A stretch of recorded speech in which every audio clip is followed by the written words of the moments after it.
Do you know Turing? Of course you do. With Soss and Gen, it's one of the blockbusters to do probabilistic programming in Julia. And in this episode, Cameron Pfiffer will tell us about it, how it came to life, how it fits into the probabilistic programming landscape, and what its main strengths and weaknesses are. Cameron did some Rust, some Python, but he especially loves coding in Julia.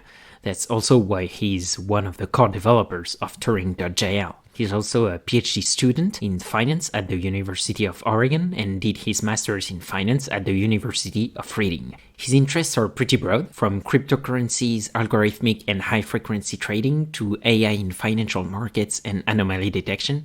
In a nutshell, he's a fan of topics where technology is involved. As he's the first economist to come on the show, I also asked him how Bayesian the field of economics is, why he thinks economics is quite unique among the social sciences, and how economists think about causality. And I later learned that this topic is pretty controversial. This is Learning Bayesian Statistics, episode 19, recorded April 23, 2020. Welcome to Learning Bayesian Statistics, a fortnightly podcast on Bayesian inference, the methods, the project, and the people who make it possible. I'm your host, Alex Andorra. You can follow me on Twitter at Alex_Andorra, like the country, and reach a true Bayesian state of mind by visiting learnbayesstats.anvil.app. That's learnbayesstats.anvil.app. Do you want to support the podcast and unlock exclusive Bayesian swag at the same time? Then you can visit my Patreon page at patreon.com/learnbayesstats. Starting at $3, you can get various benefits like the private Learn Bayes Stats Slack channel, early access to special episodes, selecting questions for episodes, or even coming on the show. You'll get more details at patreon.com/learnbayesstats. Thanks a lot, guys. I'm very grateful for any support. Let me show you how to be a good Bayesian. Change your predictions after taking information in. And if you're thinking I'll be less than amazing, let's adjust those expectations. What's a Bayesian? It's someone who cares about evidence and doesn't jump to assumptions based on intuitions and prejudice. A Bayesian makes predictions on the best available info and adjusts the probability, cause every belief is provisional. And when I kick a flow, mostly I'm watching eyes widen, maybe cause my likeness lowers expectations of tight rhyming. How would I know unless I'm rhyming in front of a bunch of blind men dropping placebo-controlled science like I'm Richard Feynman? Hey guys, before listening to my conversation with Cameron, I wanted to take a moment and thank my very first supporters on Patreon, especially those in the full posterior tier or higher. So, a big thank you to Yusuke Saito, Avi Bryant, Eero Carrera, Brian Huey, Giuliano Cruz, Tim Gasser, Ian Doss, James Wade, Trad Salvo, Adam Bartonicek, and William Benton. I'm really sorry if I mispronounced some names here, but it comes from the heart, guys. And I want to say this really makes a difference. It helps me pay for the show's general expenses, for the editing, and perhaps later for more shows. I'm really grateful. Please keep your feedback coming in the Learn Bayes Stats Slack channel. And now, let's hear from Cameron. Cameron Pfiffer, welcome to Learning Bayesian Statistics. Thank you very much for having me. I'm very happy to get you on the show, not only because the Julia probabilistic programming landscape is very dynamic, as Chad Scherer told us in episode 13, but also because you're the first trained economist to be on the show. And I have to say, it's a bit hard to get econ people on a Bayesian show, and I have the feeling you'll tell us why, but I'm very happy to have you on.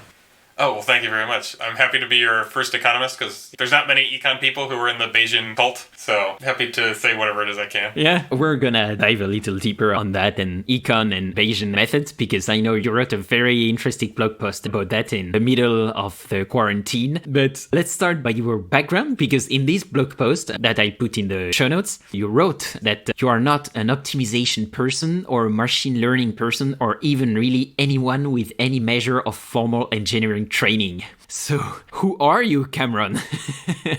Yeah, just like the best way to make any kind of expository argument is to basically tell everyone how terrible you are. Yeah. And then say some things. Set expectations, yeah. I did my master's in corporate finance, and I got into corporate finance and finance in general because I thought it was really cool. And then I went to this financial compliance company called ACA Compliance Group, and we verified financial investment returns, which is actually kind of fun. And I got really tired of doing all this stuff manually in Excel spreadsheets. And so I was like writing all this VBA code to automate everything, which was horrible. And I kept complaining that I was like, look, I can do all this stuff really fast, but you need to give me better tools. So I got put onto this C# platform. The whole company had ran on this really awesome C#. It was like a 1,000,000 line code base or something.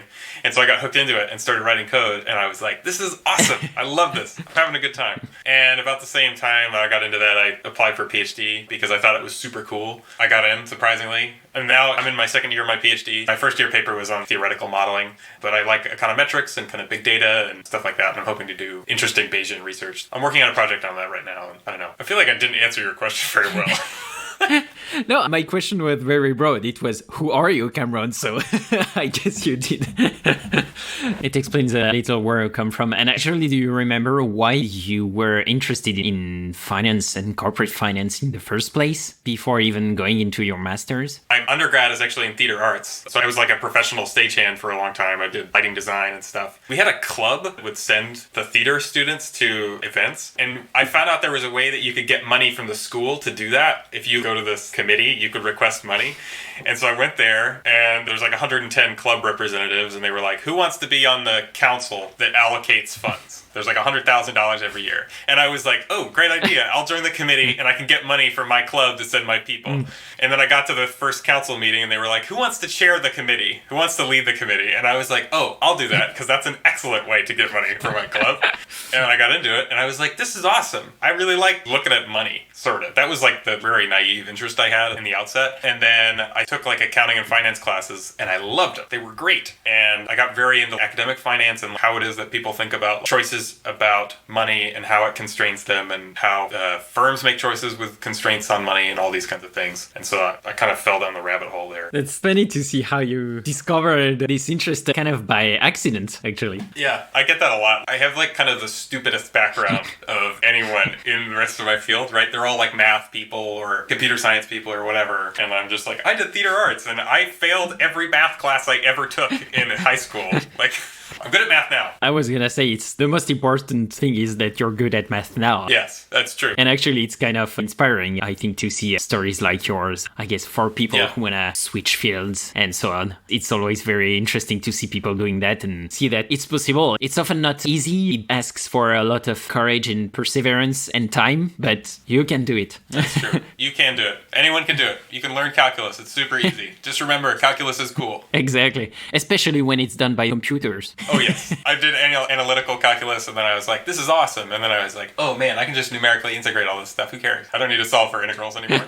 Yeah, exactly. I had exactly the same revelation when I first entered some stats into Stata, because I come from a social science background, and there they use Stata a lot. And I was like, oh, man, it's awesome. I don't have to use pen and paper to compute probabilities. It's great. Yeah. I can simulate probability distributions. I can graph them. It's awesome. This is something I was also thinking about recently, which is maybe it's just like younger people in general, but I've noticed that younger people tend to go to computational methods too quick. So I do this too, where like I don't think very hard about what the analytic properties are of the model or whatever, and then I just like throw the biggest possible computer I can at it. And that's so much worse in a lot of ways than like somebody from like 1970 who derived explicit posteriors because they worked really hard, right? Young people don't do that as much anymore. And I think a lot of science is worse in some ways and better in some ways because we rely too heavily on computers. And I'm super guilty of this. Me too. But like I've noticed this a lot. People just don't think as hard analytically. Yeah, I don't know about age difference because I think I'm not that old, so I can't really still see. But I tend to agree with that statement. And it's actually one of the good perks of Bayesian methods, I think, because you have to think analytically, or at least at the generative process of your data, and think about what could have generated your data and think about the appropriate priors. Because if you don't do that, usually the model handle one sample. So you have to do it. And it's actually kind of good because you have to specify your priors, your hypothesis. You have to think about which geometric space your model lives in, all that stuff that's kind of hard for beginners, I think, and it makes Bayesian statistics harder to learn at the beginning, but it's an investment. Work in finance, so I guess it's a good metaphor. It's really an investment and you get the returns in the medium or long term. Yeah, it's true. One thing that strikes me is reparameterization tricks, like Gibbs conditionals. You work really hard to get your Gibbs conditionals. I currently would just sample from the latent space. I would construct explicit posteriors for some latent process. I was reading this old finance paper. They basically eliminated two variables by doing this tricky little reparameterization thing that I would never have thought of. And it was this super simple analytic trick that basically made their model mix really, really quick. But if I were to do it, I would need a huge computer and it would take me forever. And even now, with how fast all these sampling methods are, it would still take me a very long time. We can just come with these nice little tricks if you spend maybe a couple hours thinking. Yeah, exactly. That's the kind of things that make me a little anxious because I'm well, if I had to do that, I would never have thought of doing that. How did they come up with that idea? That's awesome to see these tricks, but how do you come up with the trick in the first place? That's the hard part. Yeah, I'm with you. I would have no way of coming up with that either. Actually, before we talk about Asian stuff more, I think it would be useful for you to define financial economics for us, because that's your field. And as I said, you're the first economist to come on the show. So I think it will be useful to listeners. Okay, sure. So economics broadly is just the study of scarcity. What do people do? How do things change their behavior when there's not an infinite amount of stuff? There's not infinite money, so you have to make choices about what you can buy, what you can do, where you spend your time. And financial economics is a subfield of that, which basically says, well, money is scarce, so how does the scarcity of money change the economy? So how do firms choose to invest? How do people choose to save for retirement? How do all of these things interact? And it's mostly a function of how money is scarce. It's a lot broader than that, obviously, but I think that's kind of a sufficient definition. Yeah, that's a good definition, I think. At least I understood it. And actually, I'm curious about one sentence that you had in your blog post. You say in that blog post that economics is the unique field that tends to stand out in the sciences. So I'm really curious about what you meant about that. So this is not necessarily just my opinion. If you ever talk to any economist, they're very quick to basically hold up the field of economics as extremely special. And they're right in some ways. They're kind of wrong sometimes because they bash sociology. One thing you'll hear is well, sociologists, this is what a sociologist would run. And of course the regression is wrong. They'll say stuff like that. But there's something true to it, which is that in all social sciences, there's not truth. There's not ground truth in the same way as there is in physics, right? If somebody writes a theory, you can go check if it's true. If you expect to see this particle conditional on these assumptions, you can build a gigantic machine and shoot particles at things until the thing you're looking for shows up. It might cost $100 million or $2 billion or whatever, but you'll get it. In economics, I can't go outside,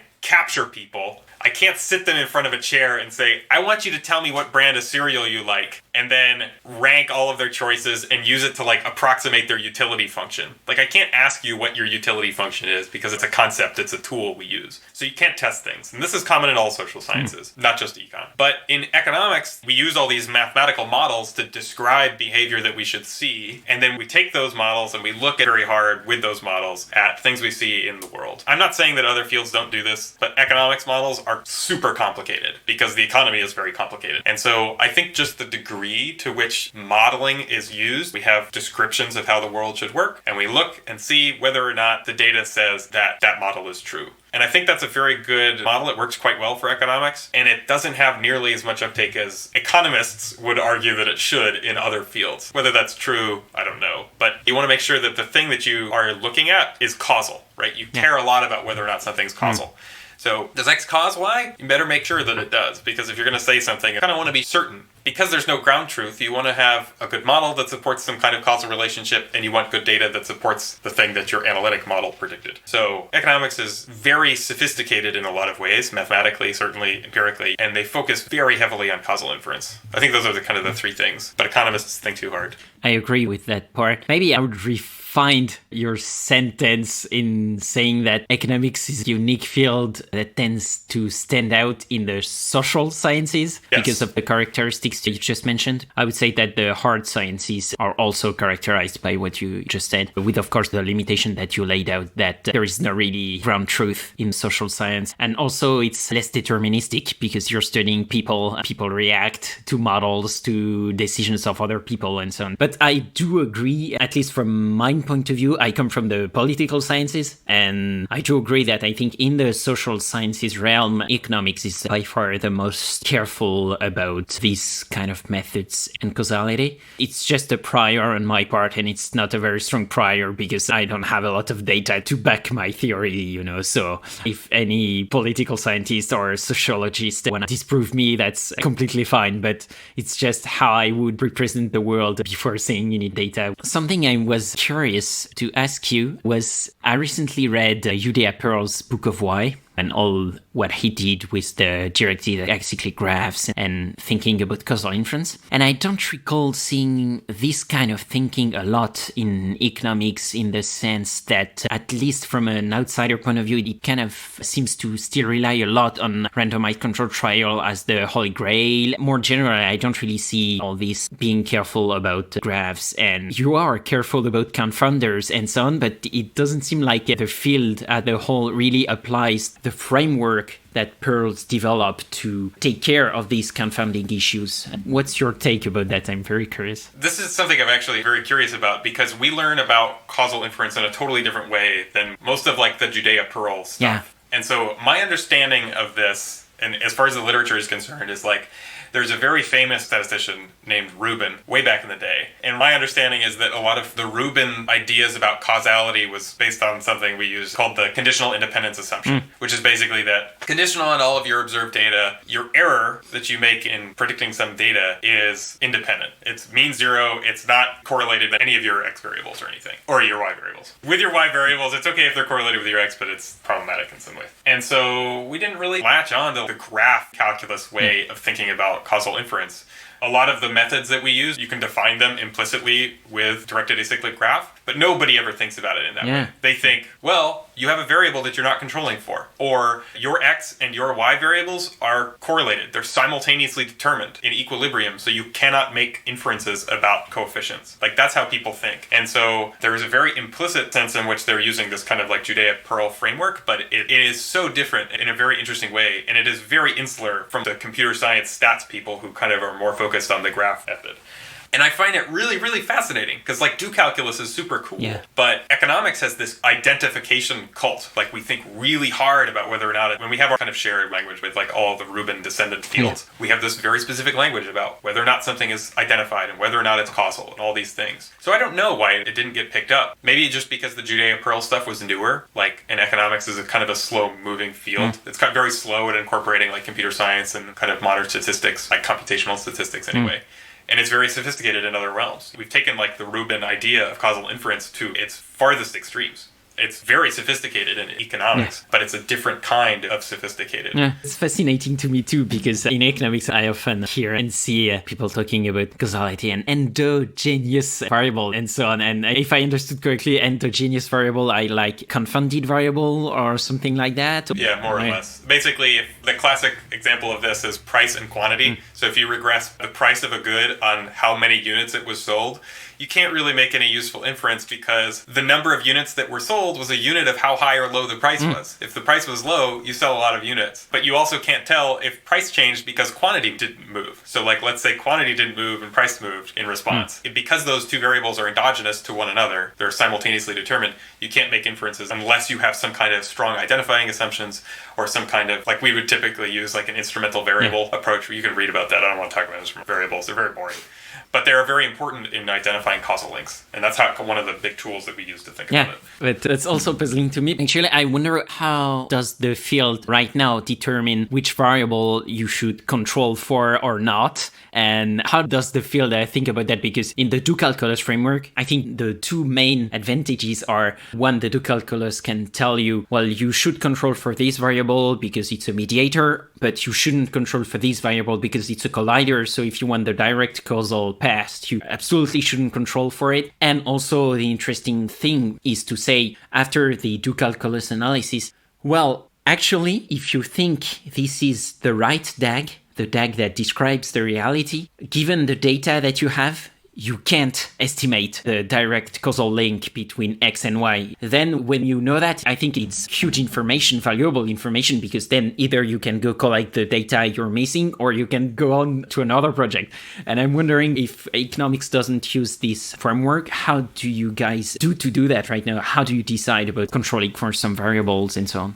Typically, it's like you make an economic argument. This actually speaks to kind of the mathematical, analytic nature of economics, is you say, okay, well, we have all these models that say price and quantity are determined jointly. So we know that you can't just look at price and quantity on a normal day and say, what's the relationship between these two? And so you basically have to make this argument where you say, why is it that this variable that I'm including is a reasonable control? Is it correlated with other variables? Is it correlated with my Y in a way such that it is undesirable to have in a regression? So you think really hard about those kinds of things. Actually, there's a good book called Mostly Harmless Econometrics, which is very much about how economists think about causal inference. It's an excellent book. The gist of it is you rely on some kind of economic intuition. Somebody would say, you're not controlling for this. I believe it causes Y. And you see this in seminars, whenever you give a presentation about an empirical economics paper, somebody will show up, they'll stand at the front of the room and they'll say, I regressed Y on X. And then somebody in the room will say, well, did you include Z? Because Z causes Y. We happen to know from these two models that Z causes Y. And if you're not including that, your estimates on X are incorrect. They're just biased, they're wrong. So a lot of it more determined by this implicit model we all have in the sky of how the economy should work, rather than very formalized graphs that you would make in kind of a Judea-Pearl sense. Yeah. But in that case, to take your example again, how do you convince this person that you shouldn't actually control Z because Z is a collider on that? And if you control Z, then you're gonna confound the analysis even more. How do you do that in economics then if you don't use the Judea-Pearl framework? It's kind of the exact same thing, right? The classic one I would think is, let's say you wanted to regress the amount of money that a mutual fund receives in 1 month. You want to know how much money they receive as a function of their size. So those are kind of jointly determined, right? If you include fund size on the right-hand side, you have a problem because fund flows and size are the same. Because if you have money come in, your fund just mechanically goes up. And so there's all these things where if somebody will put something on there, they'll list out their regression specification and they'll say, I included this control. And somebody will say, no, you cannot do that. It's endogenous. There's this strictly mechanical relationship between those two. So you fall really hard on this kind of economic intuition. You have to understand all the variables, how they work, and all the connections between all the variables. It's hard. It's a nightmare. Yeah. That's also why I ask this question, because I'm fascinated. It feels to me it's even harder to think about these things without having, a framework like the Pearls framework we talked about, because in that case, it's a lot easier both to convince people that they are wrong or convince people that you're right. It's easier. You can show them the do calculus and so on. When it's only based on what looks like priors, it's harder, in my opinion. Well, I think there's an advantage because everyone speaks this language. There is no sense in we're picking between do calculus and we're picking between this kind of classical frequentist causal inference style method. It is unambiguously, we all know the relationships between all these variables, because when we do our doctorates, we all just solve first order conditions. We all solve models that dictate that variable X and variable Y are directly correlated. So everyone knows this very common language. So it's very actually kind of advantageous because everyone speaks exactly the same language. It's kind of nice. And they'll get the argument. If you say, I believe that Z causes Y or Z causes X or something directly, you make some claim about someone's model, you can say, well, here's the first order condition, right? I'm writing out the model and then I'll just take a derivative of some objective function and there's the result. They're directly correlated and your model is kind of suspect. Yeah. So you should adjust that or you need better identification or something like that. Yeah, okay. But you have to invest a lot of time in the first place to get familiar with all this. Yeah, there's a big fixed cost. Yeah, okay. That's fascinating. I could talk about that a long time, as you understood, about this causal inference digression, but that's always a question I want to ask economists when I see them. It's a good question because I'm always very curious. I love the Judea-Pearl stuff. I think it's super cool. And we just don't have that framework. I'd be interested in learning more about it, but we all just speak the same language, and there's so much inertia that I doubt we'll ever go to something like that. Speaking about inertia and being reticent to change, I want to talk to you about Bayesian methods and economics. Oh, there you go. Yeah, exactly. That is the best segue. Yeah, thanks. I didn't do it on purpose. But actually, how Bayesian are the fields of financial economics and more generally economics? Financial economics, almost not at all. I would say it's like 98% frequentist, 2% Bayesian. Oh, okay. And economics, it's a little more complicated, so it varies between subfields of economics. Some fields in broader economics are more complex than others. So macroeconomics typically actually has a very strong Bayesian component to it because typically they have very small data sets and really strong priors. They say, I believe that money should work this way or something. It actually lends itself very well to a Bayesian workflow. But a big problem with why Bayesian methods are not applied much in financial economics, we always had way more data than everyone else. And so Bayesian methods don't scale well. At least like if you're doing a formal, true posterior analysis, they really don't scale that well. And if you have 5,000 different time series going back 60 years at a monthly level, you're not going to run like some full hierarchical model on all of that. It's just really not going to happen. And I think actually that's kind of a shame. There's a field in finance called corporate finance, which is about how firms make decisions, basically. And in corporate finance, we have a lot of very interesting theory, like analytic theory that says when managers have these priors, or they have this very Bayesian analytical framework. And then the empirical side is almost never Bayesian, even though they could use this very analytic Bayesian framework to basically just take the model from the paper and just directly apply it on the data. And I don't see that. I went through all the papers in like the top 3 journals in the past couple of years, and I saw maybe 2 corporate finance papers that use some kind of formal Bayesian method. And it's kind of a shame. We have all these really cool analytic models that are Bayesian, and they're never used, even though they could just be directly transplanted. Then I want to ask you, what are you doing there? How can you find a supervisor to do your PhD? How can you find co-authors and so on? Because if you just have 2% of your field that do Bayesian inference, well, either you always write and talk with the same people, or people are more open to Bayesian methods than it seems. So which is it? True. People kind of make fun of me because I have like weird interests. I like Bayesian methods, and then I like this subfield of finance called market microstructure, which is all about how information and stuff is revealed in transactions in financial markets. That's a huge data field. We're talking millisecond or nanosecond level data for all these securities. It regularly runs into the terabytes of data. And that's a very small field too. The Bayesian cult is small, the microstructure cult is small. So it is actually pretty hard to find people to like collaborate with. I can kind of like trick people. I can say like, well, what if you put this model onto it? And let's see what the model says, and like, let's check our priors and stuff. And there are some faculty I have who are kind of into Bayesian methods, or at least they work on theoretical models that have Bayesian methods applied, but not so much on the empirical side. So I'm hoping I can kind of trick them into doing more empirical Bayesian stuff. But you're right, it is tricky to find people who are as interested in it as I am and who learned it kind of the same way that I did, which is kind of more of an intuitive way than a mathematical way. But there's always costs to learning things intuitively. Yeah. So yeah, it is tricky. Yeah. And actually, from what you said and the limitations also, which are true limitation of the technology, yet to be able to scale to huge data sets and so on. And at the same time, it seems that you think it would be useful to have more Bayesian methods in economics and in financial economics. I'm wondering how confident you are that these methods are going to gain traction, I don't know, in the coming 5 years, for instance. And if you could answer on a scale of 1 to 10, 10 being the highest. I would say a 3. Oh, yeah. I think probably the thing I would more expect to see is approximations to posteriors. There's a lot of really cool stuff in variational inference. Yeah. There's a lot of really cool stuff in Bayesian core sets and things like that you can apply to really big data sets, and you can get all these interesting things out. But it's just not as valuable in financial economics because Bayesian methods are particularly valuable when you have very strong priors, which we do in economics. We have very strong priors about what we should expect to see. Yeah, as you said, yeah. And then we also have this huge data problem. Like we have too much data. And if you have some model that takes n observations, as n goes to infinity, you basically collapse on sort of a frequentist estimate, right? Your priors stop mattering after a long time. So, I'm just not that confident, which sucks, but it's cool. It's a really cool field, and all the tools are really interesting, and I like the way of thinking, but I don't know that it's going to get applied. Okay.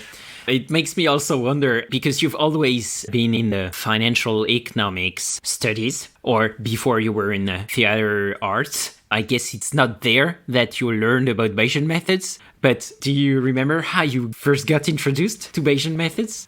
I had a very, very brief introduction with, I think it was PyMC3 when I was doing my master's. And I got very scared. It was hard. Like, I didn't understand what was happening. I didn't know what the tutorial was telling me to do, so I kind of gave up. And I didn't look at it again for like another year or two. And then when I started my PhD, I'd been writing a lot in Julia. And I was contacted by Hong Ge, who runs Turing. He was like, hey, do you know anything about Markov chain Monte Carlo? And I was like, yeah, I sort of. Then I just started learning about it, like, basically from there. Because I started developing on Turing, and I was like, I had to learn really quickly what was going on, even though I had by far the least amount of training of anyone else on the team. I'd be like, why can't I just take the mean of this posterior? That's what I've always done. And then somebody would be like, the whole point is that you get like a full density. And I would be like, right, of course, I do that. How do you compute the R squared of this regression, you know? Yeah, well, I would ask like really kind of dumb stuff like that because my brain is still kind of hardwired in a frequentist way. And so when I get all of these Bayesian methods, I'm like, come on, man, where are my standard errors? I basically just kind of picked it up on the fly mostly, which has been tremendously helpful because it's a very quick way to learn something is by being the worst person in the room at something. Yeah. And having really smart people around you, which I'm very fortunate to have at Turing. Yeah, exactly. Yeah, that's true. I figured that out too. Being surrounded by more brilliant people than you makes your work a lot better, a lot faster. So that's great.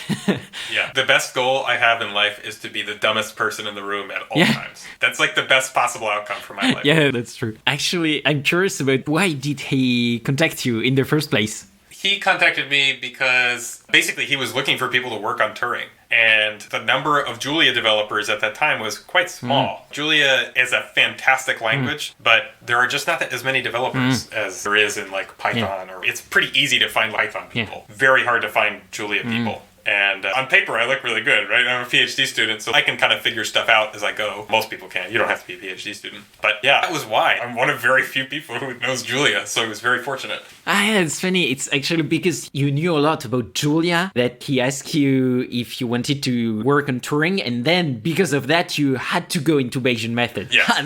That's completely the other way around. That's really funny. And it's super weird. Like, I don't think it would work anywhere else. If this happened in Python, Stan. Because I know C++, they're not like going to ask me to write Stan, because Stan is a monster. Yeah, you have to be there at the very beginning of a language or something like that, because, as you said, it's about scarcity again. Yes, everything's about scarcity. Yeah, exactly. Welcome to economics, buddy. Yeah, that's fascinating. Then, because it was kind of risky for you too to take on that work on Turing, because if you hadn't liked Bayesian methods, what would you have done? And actually, my question would be, why do you like Bayesian methods still, and why do you still use them? Because they're cool. The whole reason I like finance is because it's cool. And Bayesian methods are super cool too. It gives you a really interesting way to think about things. When you think in a frequentist perspective, like if you run a regression, you will have a coefficient estimate and you will have a standard error. The coefficient estimate is your point estimate, and your standard error is basically how confident you are about that particular point estimate.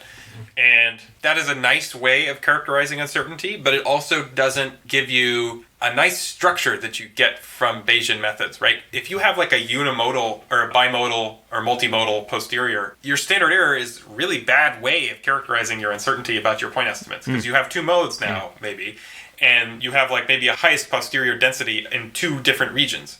And so if you have like multiple modes, you're like, oh, that's interesting. There's some reason why there's maybe two modes here. It could just kind of be a numerical thing like label switching, but maybe it's like something that's actually useful and interesting to think about. And I like that because the OLS estimator is only ever going to give you one of those modes because OLS is a maximum likelihood estimator. But yeah, they're just cool. Yeah, I agree. You're preaching to the choir. It's funny to hear that as a justification. I didn't have that on the podcast. I had to tape 19 episodes to get this answer. Why are you using Bayesian methods? Because they're cool. Yeah, I honestly think that's a really good justification. People who do things because they're cool, or people who do things for like very high-minded reasons, I admire them tremendously. If you're using Bayesian methods because they're strictly the best tool for the job, you're a hero. If you're like me, you really like computers and just letting them go and do stuff, you're not so much a hero, but, you know, I think it's fine to say that you like something because it's cool. I don't know if you heard the theme music of this podcast, but it's a hip-hop song about Bayesian methods. How cool is that? Oh yeah, I've been singing that around the house the whole past couple of weeks. weeks. My wife is tired of it. That's great. The author is Baba Brinkman. He's a very good artist. I love him. If you're hearing us, thanks for this amazing song. You touched a little about that already, but I'm wondering, because you said that you did some Python, I know you also did some Rust. Now you're very much into the Julia ecosystem, and I'm just wondering if you can quickly walk us through your programming journey and why did you find Julia attractive in the end?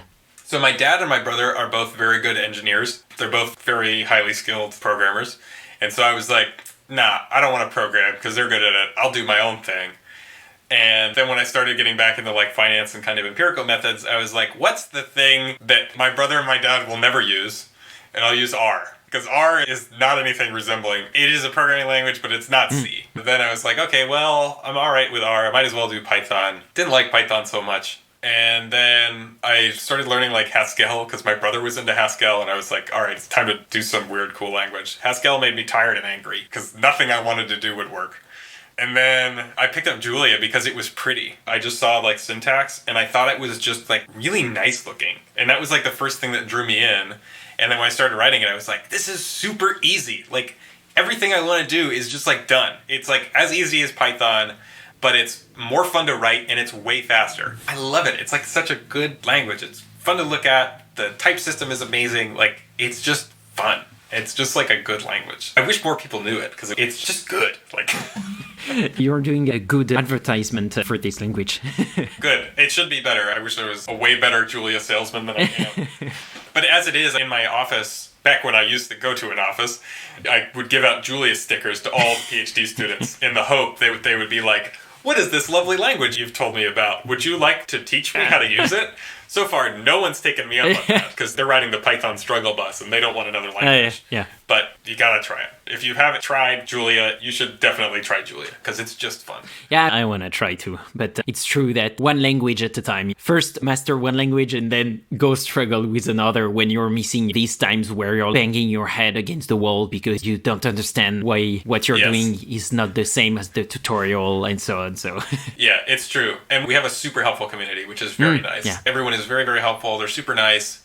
They'll give you like nice tips on like just speed in general. Everyone's very nice in Julia because a lot of people know each other. But we're starting to get to the size now. I'm seeing a great deal of names I did not know. We have like a Slack chat, and I look at the Slack chat and I'm like, who are these people? What are they talking about? Like I have no idea. And that's kind of weird. It used to be maybe 40 people. That's an understatement, but there's a lot of people, and I just knew all their names, and now I just have no idea, which is really good. Like, it's a very good thing for the language. That's nice. Actually, I was really impressed by the fact that probabilistic programming stuff in Julia is very dynamic, as Chad Scher told us in episode 13. So that's a nice segue to talk about Turing now, because we have been talking a long time now, but we still haven't talked about Turing. So this is the package you contribute to that allows people to do probabilistic programming in Julia. So maybe just tell listeners what it is, maybe how it came into life. I don't know at what time you joined the team, how mature the project was when you joined. Maybe if you can give us this background. Sure. So kind of at the top level,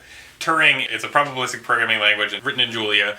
It's a dynamic probabilistic programming language in the sense that your models are dynamic. You can change dimensionality as you go along.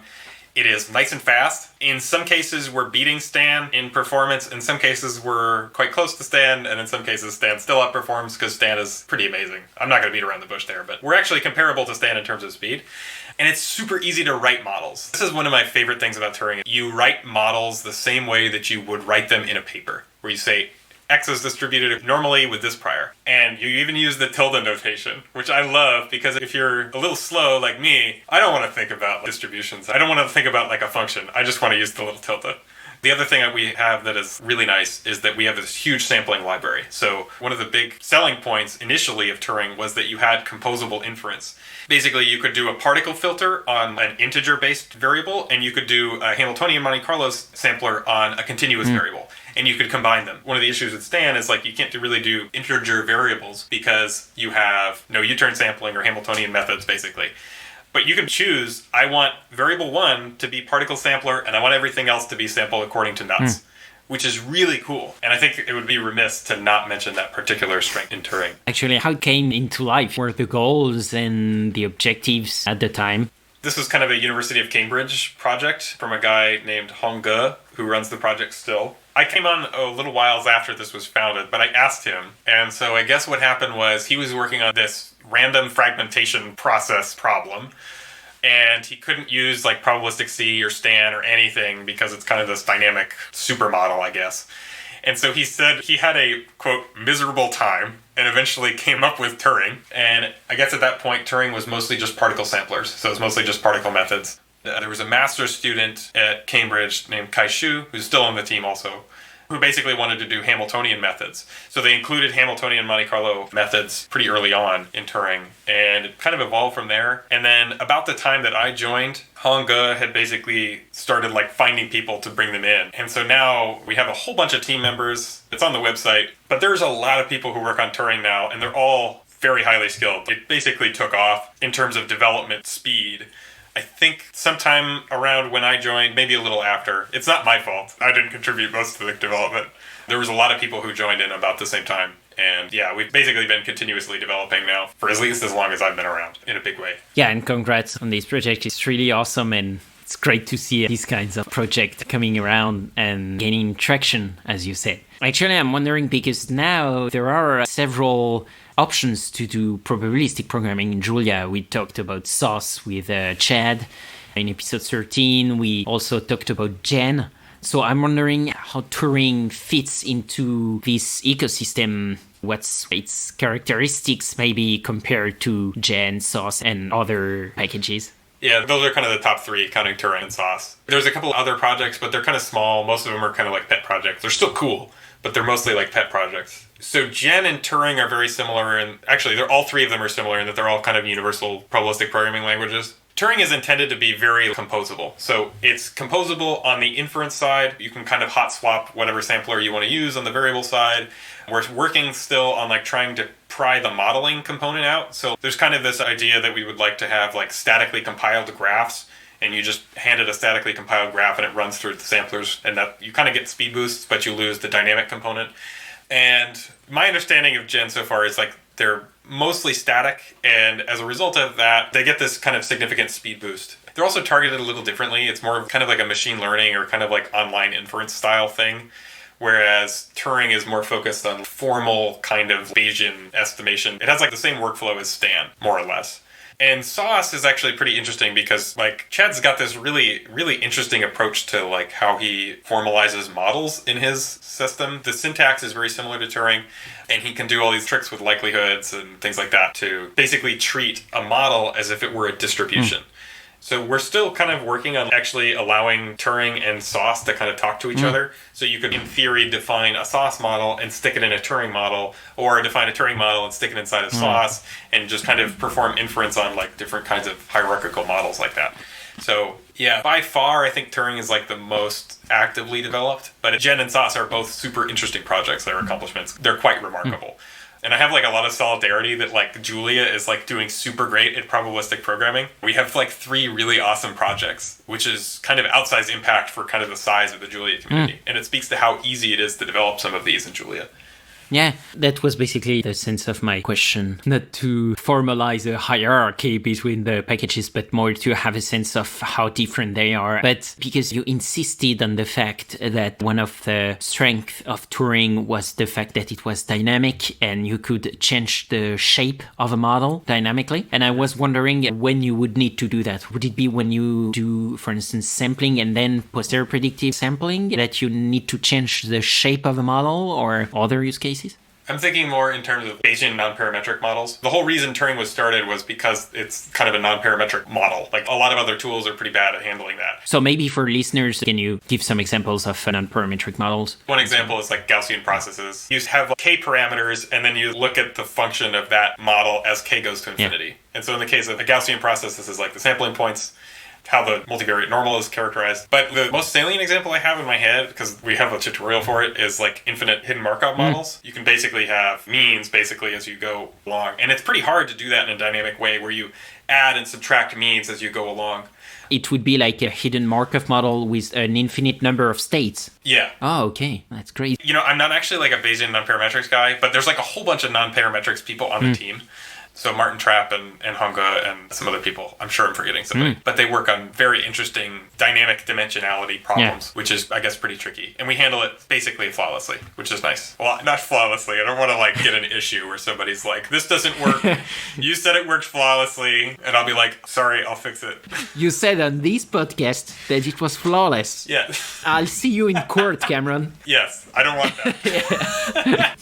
I didn't know that the focus was, at least at the beginning, on non-parametric methods. That's great. But more generally, what would you say are Turing's main advantages and what are its main weaknesses? I love talking about weaknesses and mistakes on this podcast. Sorry, it's not to pick on you because you learn more about failures and weaknesses than about what you did right, usually. True, it is. I think I mentioned some of the advantages, right? It's universal, it's super easy to write models. It's quick, you can compose samplers, you can do kind of different tricks and change your dimensionality and whatever. Those are all really great things. But onto failures, I agree with you, are very interesting. One of the problems I have that we're working on currently is how composable things are and interfaces between the different components of the language. So Turing at this point is actually resembling less and less of this monolith package. And it's starting to resemble more of a thing that glues many packages together, which I think is actually a good way to go about things. So for example, it used to be that all of the Hamiltonian methods were just built into Turing. They only worked on Turing models. If you wanted to copy the code for our Hamiltonian implementation and use it somewhere else, it was super hard. If you just had a likelihood and you just had a gradient, it's really hard to work with. But so what we started doing is we basically built all these little tiny packages. One is called Advanced HMC. I maintain one called Advanced MH for Metropolis Hastings methods, and they're meant to work independently. So they're meant to work free of Turing. If you just have a likelihood function, and you just have a gradient, maybe in the case of Hamiltonian methods, then it's super easy for you to just run it through there. You don't need Turing. But Turing basically plugs into all of these little packages, and that was kind of a problem at first because it was a problem to not have this composability initially because we had performance problems. We weren't sure which thing was going where. Some of these methods were old. A lot of these inference methods were built a long time ago. The particle sampler stuff today, because it was one of the original code bases, one of the original inference methods, is still kind of showing its age. So we're kind of targeting a refactor of the particle samplers, which I think is super important because particle sampling is super cool and it's very valuable. I'm not saying it's not great because we have great particle samplers, but it also could be a lot better. It could be way more performant. It could be a lot quicker. There's still low-hanging fruit in how it's implemented. And then another weakness, this is something that I work on specifically, is one of the packages we have called MCMC chains, which is how you basically describe a chain of parameters, all of your sample draws. It's gotten kind of bloated. When I started working on MCMC chains, I was still kind of bad at writing big performant code bases. And so it's starting to show its age a little bit. It doesn't have model comparison tools, which is something I desperately want. I want to be able to compare model A to model B. I want to look at likelihood criteria, or I want to look at all these last one out, or the WAIC, which I can't remember what that stands for. But it's important for model comparison, I know that. But I just wish we had better tools for statisticians like me. I want something where I can just run this model super easy, and we can kind of do this already, but I want to have plots that are really performant, really quick, and they look really good. And we have a connection to ARViz, the Python package somebody wrote, that works really well. But honestly, a lot of that functionality should probably be native, because ARViz is spectacular, and we should talk to it a little more, and we could be faster. Yeah, and that's funny that you're talking about RVs. I'm actually on the team of RVs. So if you guys want to talk to us, you're welcome. We actually have a port, indeed, rvs.jl. That's handled by Seth Axon, who does indeed a great job with that. And indeed, the idea of RVs is exactly what you laid out, which is no matter where you sampled your model on Stan, on PyMC, on Turing, on Soss, etc., then you can plug your MCMC samples into RVs and get the same plots, the same statistical diagnostics, and so on. That's the idea. And indeed, thanks for him. I'm sure Seth will appreciate that you shout out about his good work. Oh yeah, everybody should get pats on the back for doing really cool work. And that is a really cool thing he assembled. Indeed. Okay, that's interesting what you mentioned. I'm wondering about these weaknesses. Is there something in particular that if you guys were to do all over again, to create Turing all over again, is it just one thing, one part of the library that you would do differently? I'm asking that, for instance, I had Junpeng Lao on episode 7, who is a PyMC core contributor, and also he contributes regularly to TensorFlow probability. And he told me that, for instance, on PyMC 3, one of the recurring problem is shape handling. And that if he had to do it all over again, he would do that better. And that's actually what they are doing with the PyMC4. So I'm wondering, this thing that when you see an issue on GitHub or else, you're like, this stuff, I know how I would do it differently, but I can't do it right now. That's a good question. If I were to rewrite it, I would start with interface methods first. A couple of months ago, me and David Widman, who was also on the team, have been working on creating this interface around sampling. So you do a step and thinking about like really abstract ways of doing this. And so on the sampling side is really nice, right? You generate a draw, you store it in a thing, and at the end you stick it in some kind of chain storage object. The problem is that so far on the modeling side, there isn't necessarily that strict disconnect. The nice thing about interface methods is you define this very general interface method, and then you hook some kind of modeling thing, whatever your modeling technology is, onto the interface. And I would love to see something like that. Not to say that it's our biggest weakness. The interconnect between the two is really nice. But the fact that we don't have interface methods from the outset means that it's a lot more difficult for people to like plug in their own modeling languages. And I would love to see more of that. I love interfaces. I think they're awesome, and I would love to see more of it. But there's so much legacy code in there that it's pretty hard to make a cohesive, well thought out interface that works everywhere. That's just a hard task. And I would have loved to see that from the beginning. It's very interesting to hear. Actually, does it work in Julia as it does in Python, for instance? Did you already have Turing 1.0, then Turing 1.1, or else? Do you have several versions, or is it more like a continuum and you release new features kind of very regular basis, continuous basis? So far, you get features kind of continuously, which is nice. You know, we added like elliptical slice sampling 2 or 3 versions ago. And I'm going to add maximum likelihood and maximum a posteriori estimation methods probably in one of the next major feature releases. So we're still not on 1.0, although I'm trying to start convincing people to think about going to 1.0 because we're approaching something that's resembling a very stable tool. I mean, it's quite stable now, but there's a psychological hurdle to going to 1.0 that some people don't like. But yeah, we do a lot of feature releases. Okay, yeah. And is it based actually on a special version of Julia? Or can you run Turing with any version of Julia? So Julia had its 1.0 release a while ago, I think 2018. And so from that point, we basically support all versions of Julia 1.0. So you can still actually get versions of Turing that will work on like older versions of Julia, but they're nowhere near as feature rich. So you can kind of pick where you want to go. As always, we recommend running like kind of the better version. Like if you run Julia 1.3 or 1.4, you get really cool parallel sampling techniques that you can just use kind of automatically because there's much better threading support in Julia 1.3. Yeah. But other than that, it just works for all of Julia versions. Yeah, that's very clear. We're getting short on time here, but I want to ask you 2 more questions before the last 2 questions. So 4 questions. I ask these questions to almost all my guests. I think it's interesting to hear your side of it. And I'm wondering, what are the common difficulties you encounter with your models and with your data, and how do you usually solve them? So common problems with my models are typically that I can't find a gradient. Or like I get some kind of like null gradient of some kind because I typically have a lot of data and then I don't think about how it's scaled. And so typically it's really hard. This has gotten better over time. Like Julia's automatic differentiation toolkit is actually really good now. It was good before, but it's gotten a lot better. So it kind of takes care of the problems for me. But like anytime I run a model where I'm like, I'll just throw all the data I have on this, then I always get a thing where it's like, I'm sorry, I can't find a gradient, I'll throw it away. And that's almost all my fault because I didn't think at all before I like threw the data at the model.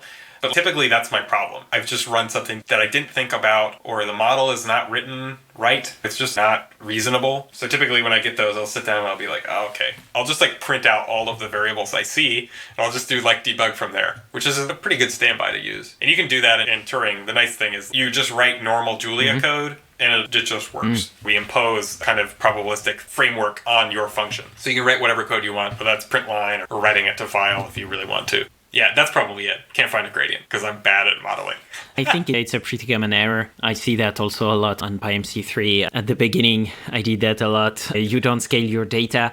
And actually, I was really amazed when I discovered that you just had to standardize your data and then the sampler was able yeah. to run. I was like, man, that's magic. It's awesome.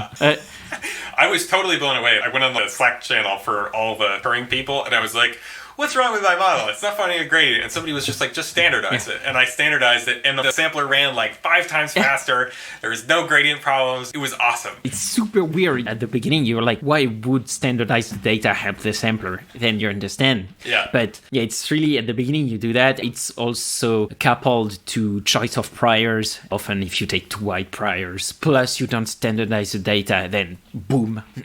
Yeah. Well, I mean, when I started this, I was doing like all uniform priors everywhere. I was like, okay, I just know this variable is going to be positive. That's a super dumb prior. Yeah. It's impossible to find a gradient on that. And so that posterior space is really ugly, and it gives you some bad conclusions. So definitely use some kind of strongly informative or weakly informative prior.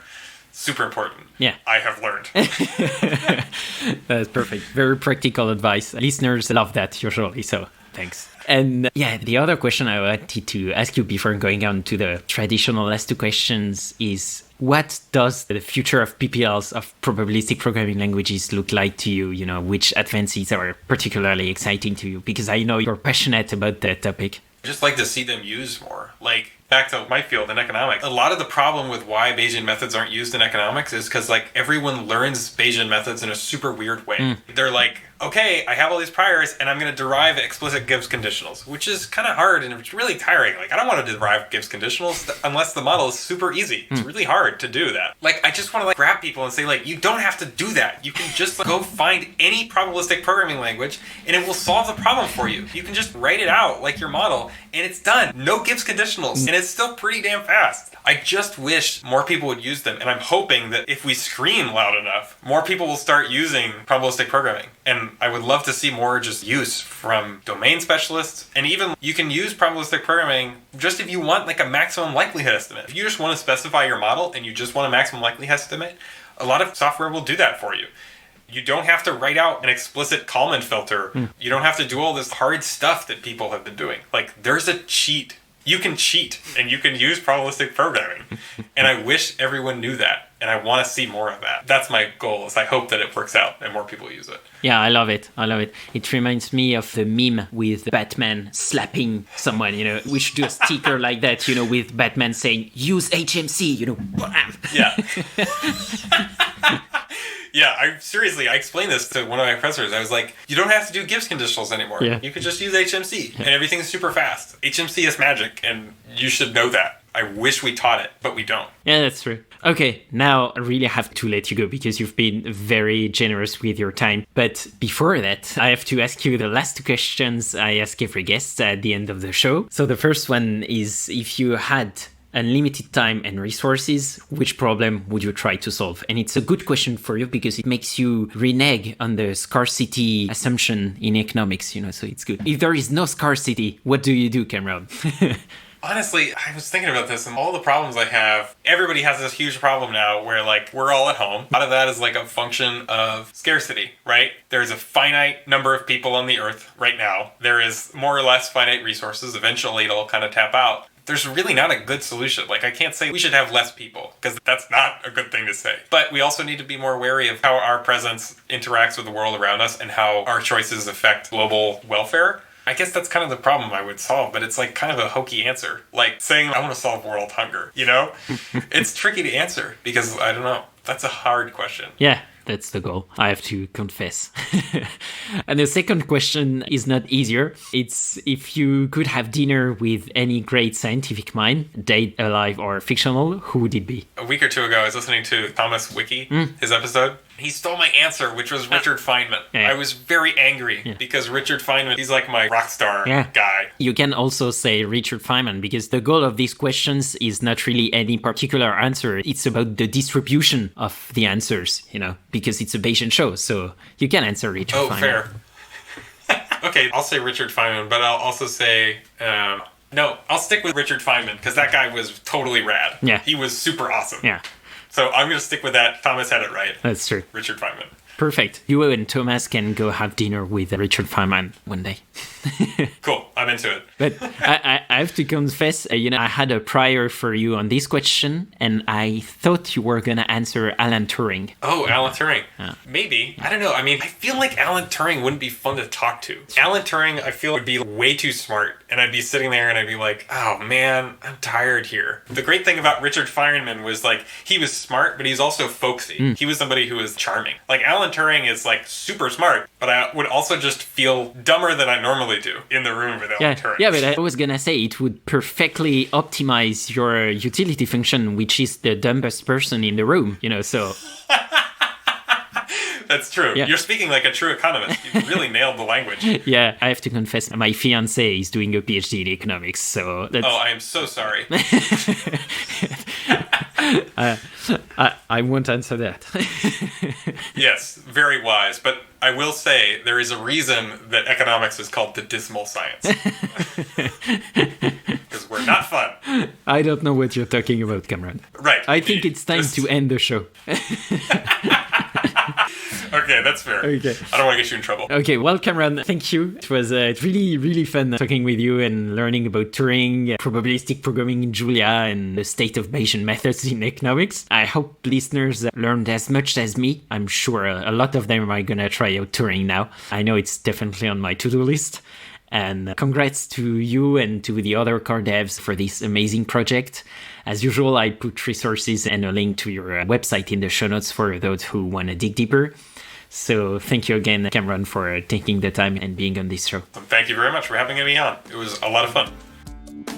This has been another episode of Learning Bayesian Statistics. Be sure to rate, review, and subscribe to the show on your favorite podcatcher, and visit learnbayesstats.anvil.app for more resources based on today's topics, as well as access to more episodes that will help you reach true Bayesian state of mind. That's learnbayesstats.anvil.app. Our theme music is Good Bayesian by Baba Brinkman, feat. MC Lars and Mega Ram. Check out his awesome work at bababrinkman.com. You can support the show and unlock exclusive benefits by visiting patreon.com/learnbayesstats. Thanks so much for listening and for your support. You're truly a good Bayesian. Change your predictions after taking information. And if you're thinking I'll be less than amazing, let's adjust those expectations.